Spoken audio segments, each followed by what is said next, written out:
Are you saying Qara or Qara? Qara. Like Qara. Qara. Qara. Whatever you feel comfortable. All right, cool. I'm Brent Stubblefield. I own Joiner Die Knives, and we produce the Qara swords. We'd like to talk a little bit today about the production process and design. And so here at Joiner Die Knives, we've been around about 10 years. I've made quite a few swords. We generally produce knives like cooking knives, hunting knives, things like that. But making swords has been a passion to learn the traditional arts and also keep reproduction type things, going and make sure the next generation has access to that information. When Qara Blades Arts brought the design in for the sword, we had a challenge because we have to change essentially a drawing into reality. There is a production process, but it is not any kind of factory production process because they're 100% handmade.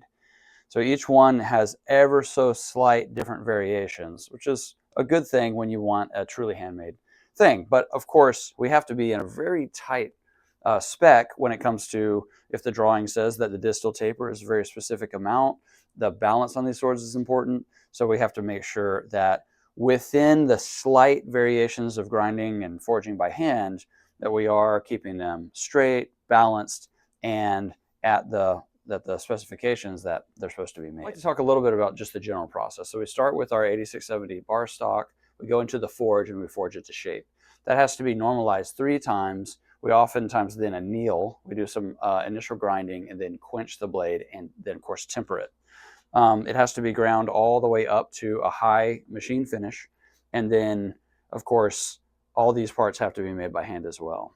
Once the blade is where it needs to be, we then have to fit each piece individually onto the tang, and then of course shape the wood, and then wet form the leather around that wood, dye it, and get everything nice and pretty. Some of the options that we can offer with the Qara Blades Arts swords are the finishes. So we've got the hand rubbed satin finish, which is really the most beautiful, and it's something that can be hand rubbed at home.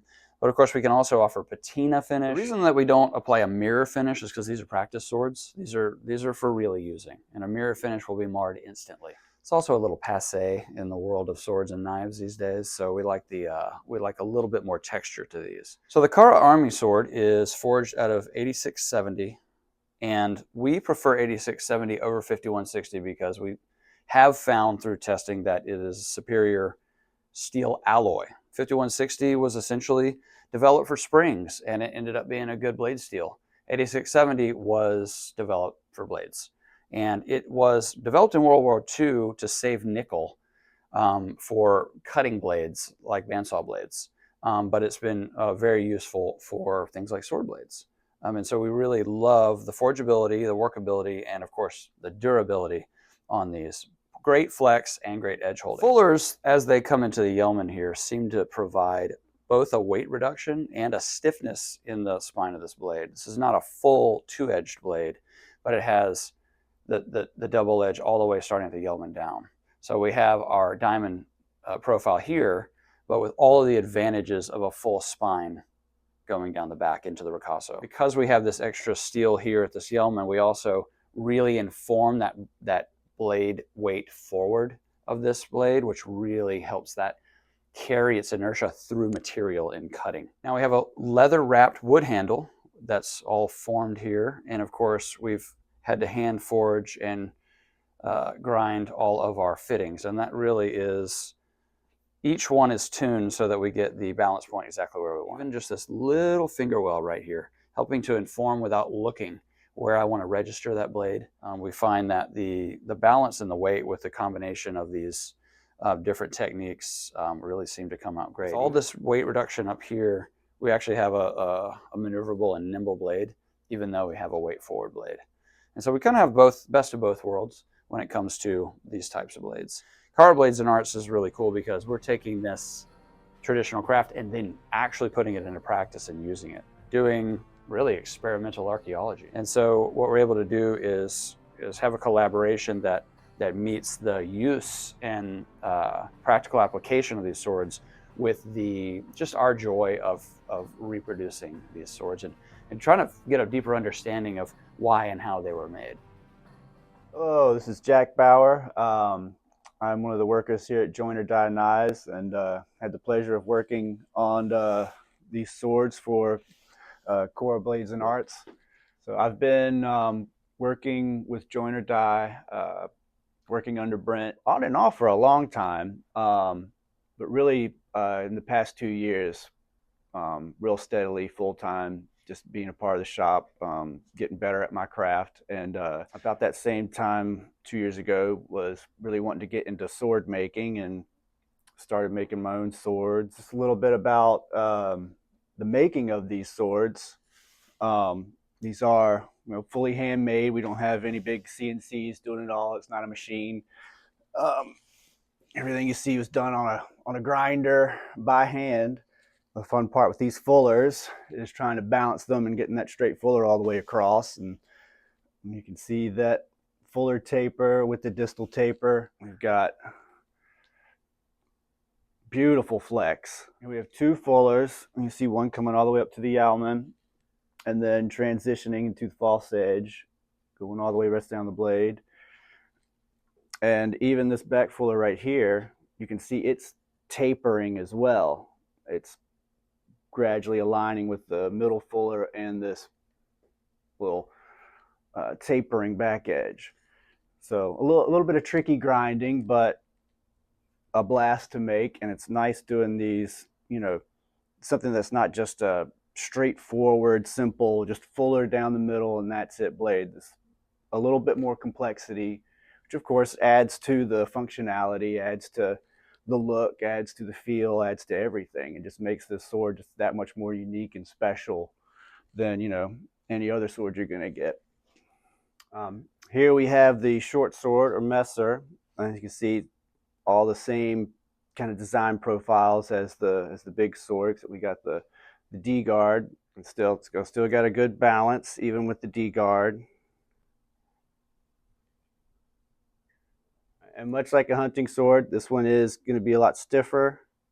So when you're stabbing a boar, it's not going to run away from you. And these swords have a specifically thin bevel profile, which is normal for cutting swords, but it's definitely what you want. And a lot of times you don't see that in a lot of swords. They have real thick apple-seeded bevels, which of course make them more resilient to nicks and stuff, but do interfere with the cutting. And since these are kind of sport specific, for being excellent cutting swords for tatami mats and whatnot, I don't know, just perfect little companion to the big sword, and an excellent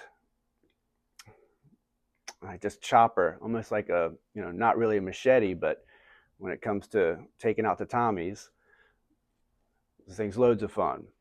And all the swords we make for Qara Blades Arts, as far as the guards and the pommels, we don't have any CNCs that do it or casting. These just mild steel that we forge and then grind into shape.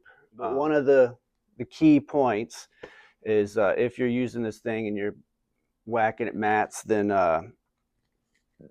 this little part might get loose, especially when you got a longer guard, and there's nothing. It's on there as solid as can be. The Qara Blades Arts scabbards, we've got wood cores, leather wrapped, stitched, perfect for your 3-point harness. Got mild steel shape up here, making this whole thing very durable. This is mild steel. Typically you see these as brass. This is going to be way more resilient.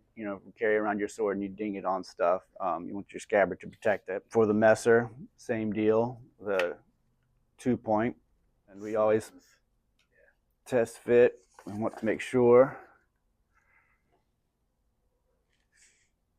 they fit really nice, and that they look beautiful. It's been an absolute pleasure making these, and definitely looking forward to making more, and to see what else Qara has in store. Just a general love of swords, love of making swords, love of the the science behind swords. And, you know, at the end of the day, when you make a sword, it is one of the best feelings. You know, rather than any other job, what did you make at the end of the day? And do you flail it around and dance around with whatever you made at the end of the day? Because I certainly do. Qara Blades and Arts. Stay hard, stay sharp.